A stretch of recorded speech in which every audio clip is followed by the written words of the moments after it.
इस क्लासरूम की जो दीवार है ना, इस दीवार को 4 से गुणा कर दीजिए, इतनी लंबी दीवार थी और उतनी लंबी दीवार पर बहुत बड़े लेटर्स में इतना ही लिखा था, वी बिलीव इन मल्टीकल्चरलिज्म। ये घोषणा थी उन लोगों की। अब पता नहीं दीवार पे लिखा कि मिटा दिया है, लेकिन पहले तो ये घोषणा थी। इसलिए यूरोप में सहिष्णुता का मूल्य हमसे ज्यादा है या हमसे कम है? हमसे कम है। उन्होंने समय के साथ सीखा है, लेकिन अभी भी उनको ठीक ठाक तनाव रहता है। हाँ, आज अमेरिका इस मामले में थोड़ा ठीक है, जैसे व्हाइट्स और ब्लैक्स के बीच में सहिष्णुता इस समय काफी ठीक स्तर पर विकसित हो गई है। चलिए, सहिष्णुता को लेकर एक अंतिम बात है कि इसके फायदे क्या हैं, नुकसान क्या हैं। 2-4 फायदे, 2-4 नुकसान देख लीजिए। सहिष्णुता के फायदे क्या क्या हैं, लाभ क्या क्या हैं। एक तो हो सकता है व्यक्तिगत जीवन में, और दूसरा प्रशासनिक जीवन, अगर आप प्रशासक हो गए, और थोड़ा सा चाहें तो सामाजिक जीवन में भी कर लीजिए। समाज को क्या फायदा है।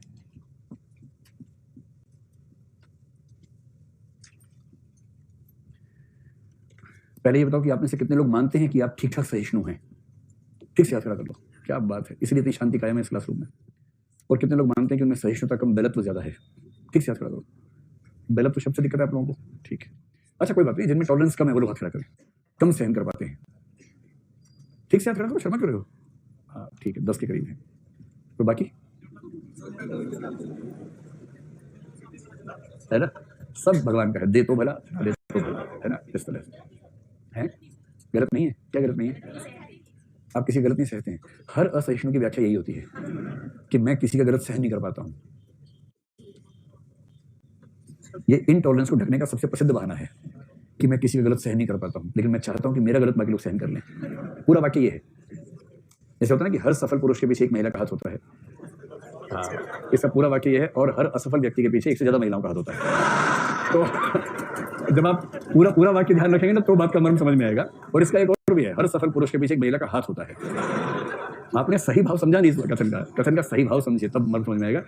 जैसे तुलसीदास और कालिदास अपनी पत्नी से पिटे बहुत ज्यादा, कि महाकवि हो गए। हाँ, तो जब तुम्हारी शादी होगी, तुम्हारा तो मुझे लग ही रहा है, लेकिन बाकी सबको मैं प्रेरणा दूंगा कि पत्नी का तो पिटना जरूर बहुत कसके, तो उससे आपका विकास, चारित्रिक विकास होगा ठीक से। लेकिन टीचर का धर्म है बच्चों को खुश रखना और पढ़ाते रहना। और मैं जब आपको ऐसे हंसाऊं तो एक घोड़ी वाली कहानी याद रखना बस, जो मैं कभी सुनाऊंगा आप लोगों को, है ना।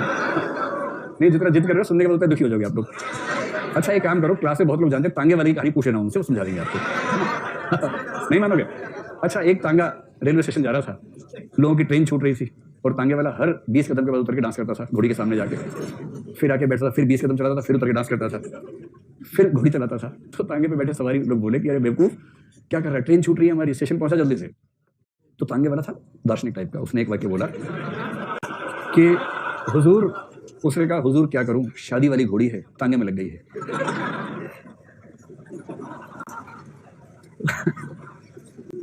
तो जब तक हर 10 कदम के बाद डांस ना हो, सामने आगे बढ़ती रही। इसको लगता है कुछ मातम तो नहीं हो गया, डांस तो नहीं हो रहा है, आगे बढ़ना चाहिए। अब बताओ कि मैंने क्यों सुनाया आपको, है ना। अब आपको यह बताना है कि इस रूपक अलंकार में मैं तो तांगे वाला हूं, और मैं जो बीच बीच में अपना ही मजाक उड़ाता रहता हूं, वो मेरा नृत्य है। अब बताओ कि आप कौन हो। सोचना, घर जाके सोचना। और हाँ, आप सवारी हो। अच्छा चलो ठीक है। अब मैं जब भी मजाक करूं, आप समझ जाना क्यों कर रहा हूं। हाँ वही हो, आप तुरंत समझ जाना कि शादी वाली घोड़ी तांगे में जुट गई है। तांगा है पढ़ाई, और शादी वाली घोड़ी का मतलब मौज मस्ती वाली घोड़ी। घोड़ी कौन।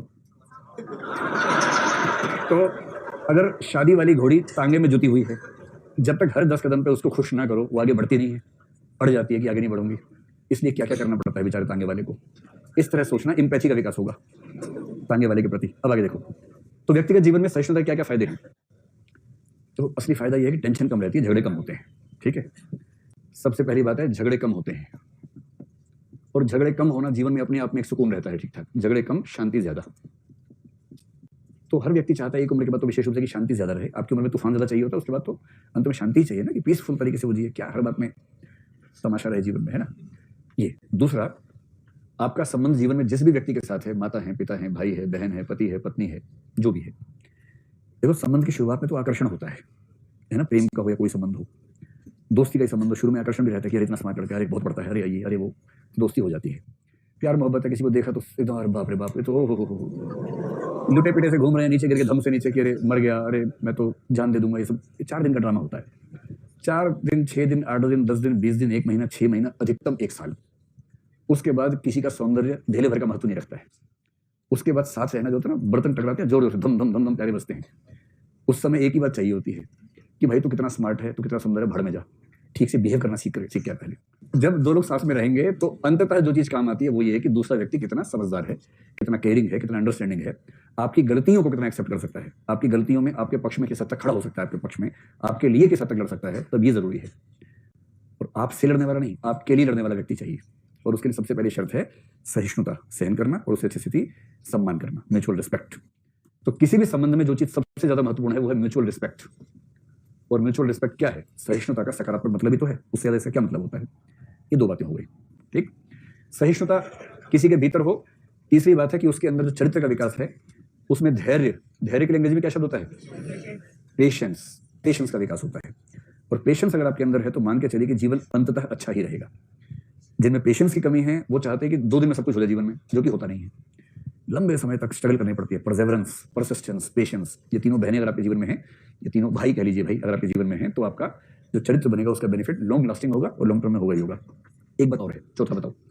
मान लो आपके पापा बेहद असहिष्णु व्यक्ति हैं, इमेजिन कीजिए। कितने लोग के पापा हैं ऐसे असहिष्णु एकदम, बाकी लोग उनका सम्मान बचाने का प्रयास करते हैं, ठीक है, एकदम असहिष्णु हैं। उनके सामने अगर आपने कुछ बोल दी नई बात तो तुरंत पड़ जाता है। बहुत बढ़िया, वेरी गुड। और किस किसके थे? हाँ, ठीक से पीटते हैं आपको इस उम्र में भी, बहुत बढ़िया है, ठीक है। तो मान लीजिए कि आपके घर में कोई ऐसा व्यक्ति है या पेरेंट्स हैं, भाई बहन है या वैवाहिक संबंधी कल को है, असहिष्णु व्यक्ति है। असहिष्णु व्यक्ति को सही सलाह सही समय पर दे पाएगा या दे नहीं पाएगा? और इसका मतलब ये हुआ कि जो असहिष्णु व्यक्ति है उससे तो बाकी तरफ से सारे दरवाजे बंद हो जाते हैं। तो सही विचार पहुंचेंगे आप तक, सही सलाहें आप तक पहुंचेंगी केवल तभी जब सबको भरोसा हो कि आप सहिष्णु हैं और ऐसी बात सुनने को तैयार रहते हैं जो बात सुनकर थोड़ी सी खराब लग सकती है। और यदि आप अपनी कमियों को सुनने को तैयार ही नहीं है, अपने नेगेटिव एस्पेक्ट के बारे में सुनते ही आप बबूला हो जाते हैं, तो आप तक सही बात पहुंचेगी नहीं, एक फीडबैक का सिस्टम तैयार ही नहीं हो पाएगा। और इस वजह से कई ऐसे खतरे जो आपको समय रहते पता लग सकते थे, पता नहीं चलेंगे, चीजें खत्म हो जाएंगी। इसलिए इतना फ्लेक्सिबल रहना चाहिए व्यक्ति को कि लोग उसको कम से कम सलाह दे सके और वो उसका फायदा उठा सके, ठीक है। अब आइए सामाजिक जीवन पर। सामाजिक जीवन में भी ये वाले फायदे तो कॉमन है ही है। एक फायदा बताया था जे एस मिल नाम के आदमी ने, और वही फायदा एक और आदमी ने बताया था। मैं कथन बोलता हूं, आप बताएं किसका कथन, मुझे हल्का सा संदेह हो रहा है अपनी मेमोरी पर, ठीक है। कथन बताऊं? वैसे मेरी राय है कि उस व्यक्ति का नाम वी से शुरू होता है, लेकिन मैं आपसे सुनना चाह रहा हूं। वी से तो मेरा भी होता है पर मैं नहीं हूं, किसी और का होता है, ठीक है। कथन ये है, मैं तुम्हें पसंद नहीं करता हूं किंतु मैं तुम्हारी अभिव्यक्ति की आजादी के लिए किसी से भी लड़ सकता हूं। क्योंकि मैंने वी बोला इसलिए वोल्टेयर, और यदि मैं ए बोलता तो हजारे हो जाते। हाँ, वोल्टेयर ही है ना, हाँ वोल्टेयर। फ्रांसिस बेकन का नहीं है, वोल्टेयर का ही है। ब्रिटिश पार्लियामेंट में बोला था, अच्छी बात है, लिखा हुआ है, अच्छा अच्छा, ब्रिटिश पार्लियामेंट में लिखा हुआ है। एग्जैक्ट कथन में ध्यान नहीं, सेंस ये है कि मैं तुम्हें पसंद करूं ना करूं कुछ हो सकता है, किंतु मैं तुम्हारी अभिव्यक्ति की आजादी के लिए किसी से भी लड़ सकता हूं। और जे एस मिल तो ऐसा महान आदमी है, हम पढ़ेंगे जे एस मिल को। जे एस मिल ने कहा, यदि समाज में 99 व्यक्तियों की राय एक जैसी है और केवल एक व्यक्ति की राय भिन्न है तो भी उसकी राय को जरूर सुनो, ध्यान से सुनो। क्यों सुनो? उसके 2 फायदे हैं। एक है उपयोगितावादी तर्क और एक है नैतिक तर्क। उपयोगितावादी तर्क ये है, आप ये बताएं किसी भी समाज में मौलिक विचार सबसे पहले झुंड के पास आता है कि एक व्यक्ति के पास आता है? एक के पास आता है। देखिए, यूरोप का विकास हुआ 14th सेंचुरी के बाद। इस जो इस्लामिक कंट्रीज हैं, अरब कंट्रीज, उनका विकास नहीं हो पाया। वहां की इकोनॉमी जो चल भी रही है, प्राइमरी सेक्टर में ज्यादा चल रही है, तेल वेल में चल रही है, जो कि बहुत बड़ी बात नहीं है। ऐसा क्यों हुआ? अच्छा, 14th सेंचुरी में संभावना ये थी कि इस्लामिक दुनिया और यूरोपीय दुनिया लगभग बराबर एक ही बिंदु पे खड़ी हुई थी। और वी एस नायपॉल ने बड़ी तुलना इन दोनों की है। वी एस नायपॉल ने कहा कि यह केवल एक संयोग है कि कुस्तुनतुनिया घटना यूरोप में घटी, और यूरोप में घटने के बाद यूरोप में रेनेसां का माहौल बन गया। वहां से रेनेसां शुरू हो गया, रिफॉर्मेशन हुआ, मॉडर्निज्म आया, साइंटिफिक रिवॉल्यूशन हो गया, सब कुछ हो गया। और वी एस नायपॉल ने बड़ी रोचक बात कही कि अगर कुस्तुनतुनिया वाली घटना बगदाद में घट गई होती तो आज अरब कंट्रीज वहां होती जहां यूरोप है, और यूरोप वो हरकतें कर रहा होता जो आज अरब कंट्रीज कर रही हैं। ये केवल एक ऐतिहासिक संयोग, मतलब एक बड़ा कारण ऐतिहासिक संयोग है। और ऐसे एकाध संयोग से पूरे देश का, पूरे इतिहास का रूप बदल जाता है। तो जे एस मिल ने कहा कि अगर आप रिजिड समाज हैं, जैसे अरब कंट्रीज के बारे में रिजिड समाज है, समाज के रिजिड होने का मतलब है कि यदि किसी व्यक्ति के मन में मौलिक बात आएगी तो बोल नहीं पाएगा डर के मारे। उसको पता है कि बोलूंगा मैं हत्या हो जाएगी, दंड मिल जाएगा, मुझे फांसी हो जाएगी, कुछ हो जाएगा। और यदि समाज मौलिक विचार देने वालों को प्रमोट करे कि दंड नहीं देंगे, तुम बोलो बोलो, अच्छी बात है, इसी उम्मीद में कि 100 में से एक एकदम नई बात आएगी कहीं से, और उस एक एकदम नई बात से पूरे समाज का कायाकल्प हो सकता है। इसलिए सहिष्णुता जरूरी है। समाज को उस एक व्यक्ति को भी सुनना चाहिए जिसकी बात 99 से अलग है, क्योंकि हो सकता है कि वही व्यक्ति एक ऐसी मौलिक बात कह दे जो मौलिक बात पूरे समाज या पूरी अर्थव्यवस्था के विकास का रास्ता खोल दे। अब सुनेंगे नहीं तो बढ़ेंगे कैसे आगे।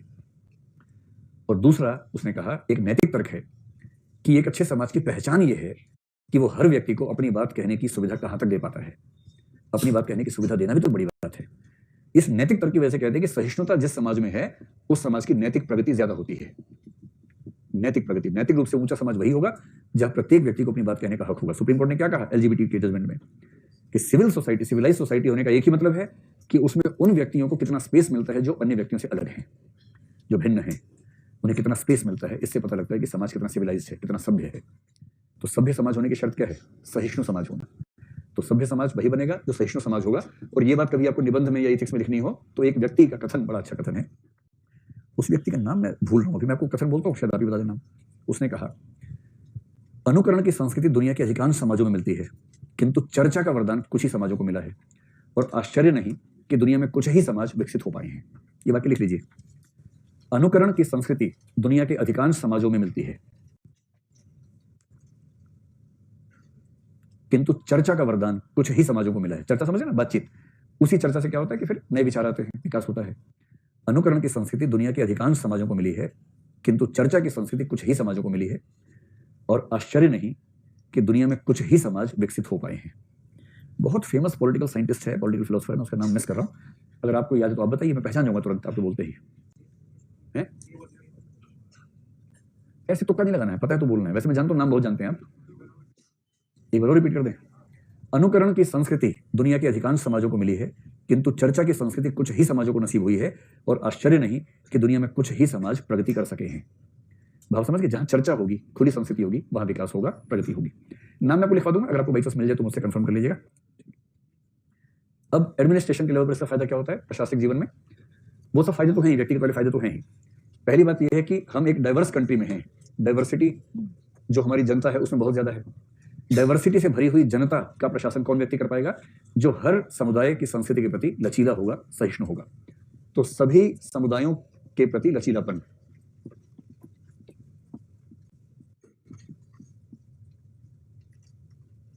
तो सभी समुदायों के प्रति लचीलापन हमारे देश की सिविल सेवाओं के लिए जरूरी है, क्योंकि उसके बिना काम चल नहीं पाएगा। एक दूसरा बेनिफिट छोटा सा ये हो सकता है कि आजकल जो सिविल सेवक हैं ग्लोबलाइजेशन के दौर में, उनके लिए बहुत जरूरी हो गया कि वो ग्लोबल पर्सपेक्टिव में चीजों को देख सकें। और ग्लोबल पर्सपेक्टिव में चीजों को देखने के लिए जरूरी है कि व्यक्ति थोड़ा सा अन्य कल्चर्स के प्रति टॉलरेंट हो। तो ग्लोबलाइजेशन के दौर में यह संकट और ज्यादा बढ़ा है। धीरे धीरे क्या होगा कि हर राज्य के सिविल सेवकों को एक ग्लोबल पर्सपेक्टिव रखना ही पड़ेगा। और इसलिए यदि आप दुनिया भर के समुदायों के प्रति लचीलापन रख पाते हैं तो आप बेहतर प्रशासक होंगे, और सहिष्णुता का मूल्य आपके लिए इस सेंस में सहायक होगा।